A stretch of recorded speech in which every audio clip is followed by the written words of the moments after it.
Brigitte Bardot, Bardot, Brigitte Bardot, bravo. Bonjour à tous, prêts pour un Get de Loup bébé de folie?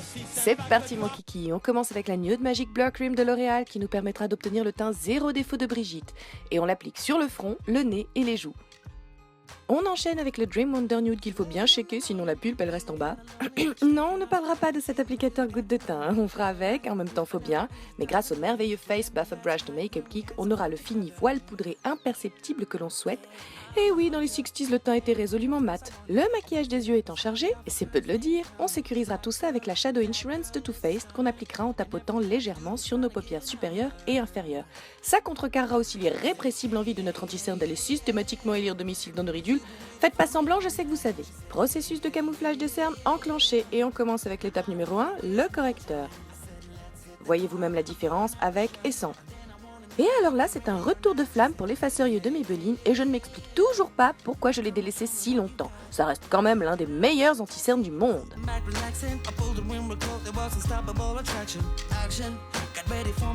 On apporte de la lumière avec le Dream Limit Touch de Maybelline. Je vous rappelle que tous les produits sont listés en barre d'infos.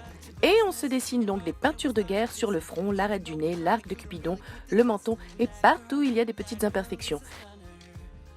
Et oui, l'esprit de Pocahontas est en nous. À l'aide d'un Beauty Blender humidifié, on va fondre tout ça. Bon, vous l'aurez reconnu, c'est donc la meilleure poudre de tous les temps, la Hyaluronic Hydra Powder de By Terry. Une toute petite quantité suffit, regardez, c'est vraiment peu. Et toujours au Beauty Blender, je ne connais pas de meilleure façon de diffuser la matière de façon plus homogène et naturelle sur le visage. Je vous l'ai déjà dit, mais on veut du mat, et pour ça on fait appel à la meilleure poudre qui soit, la Stay Matte de Rimmel, qu'on applique au pinceau sur la zone T. Pas de contouring, ou très peu, juste pour affiner le nez et le raccourcir à l'aide de ce fond de teint compact de chez Sephora. On va aussi légèrement renforcer le creux des joues et pour ça pas besoin de pinceau spécial contouring, ne vous embêtez pas, pincez juste le vôtre entre vos doigts et ça fera la rue Michel comme on dit. On assure le côté bonne mine avec ce blush rose tendre, le True Rose de L'Oréal qu'on applique sur la partie haute des pommettes.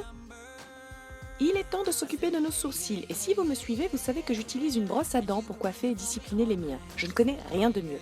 Dans les années 60, on était encore très loin de la mode des Instagram eyebrows. On se contentait donc juste de combler les trous, de les redessiner légèrement et pour ça, j'ai utilisé ce crayon à sourcils de chez Begin. C'est le moment de fixer notre œuvre, haha, avec le Face Makeup Fixer de chez Kiko qui nous offrira un rendu toujours plus mat et velouté du teint. On passe aux yeux avec l'ombre éclat lumière en teinte Addictive Velvet de chez Nocibé qu'on applique sur toute la paupière afin de l'unifier. La star du show, si je puis dire, le Kajal Color Riche de L'Oréal qu'on va appliquer minutieusement sur toute la paupière mobile en le travaillant comme un gros trait d'eyeliner. Le but c'est d'avoir un œil ultra charbonneux, c'est pourquoi on n'oublie pas de souligner sa muqueuse. Puis on étire en pointe dans le prolongement du ras de cils inférieur.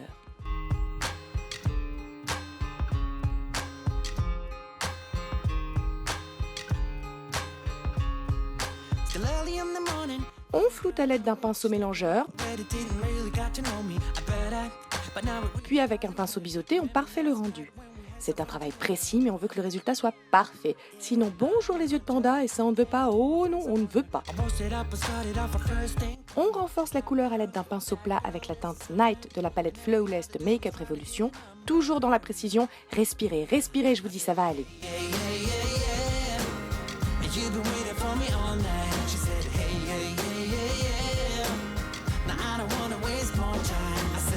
Hit the bar, I'm pouring up a shot, and then I wanna know if you're ready or not. She said, hey, hey, hey, yeah, yeah. Come on, show me what you got. On illumine le coin interne avec la teinte Angel. Oui, bon, sans surprise, en mascara, ce sera mon champion de 2015, le Fossil Superstar. Ce maquillage demande des cils étoffés, allongés, c'est donc le mascara parfait pour le job.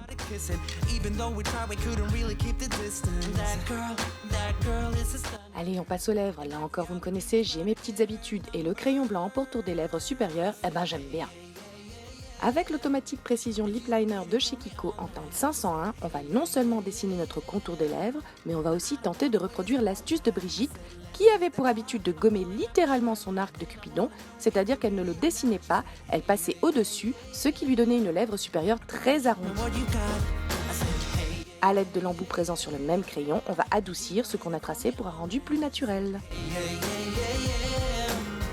Que ne ferais-je sans le rouge à lèvres nude parfait à mes yeux, le Velvet Matte Satin Lipstick en teinte nude beige de chez Kiko, je vous le demande.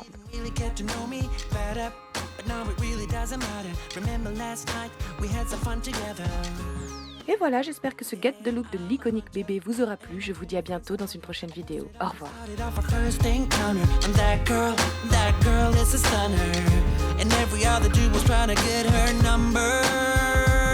I said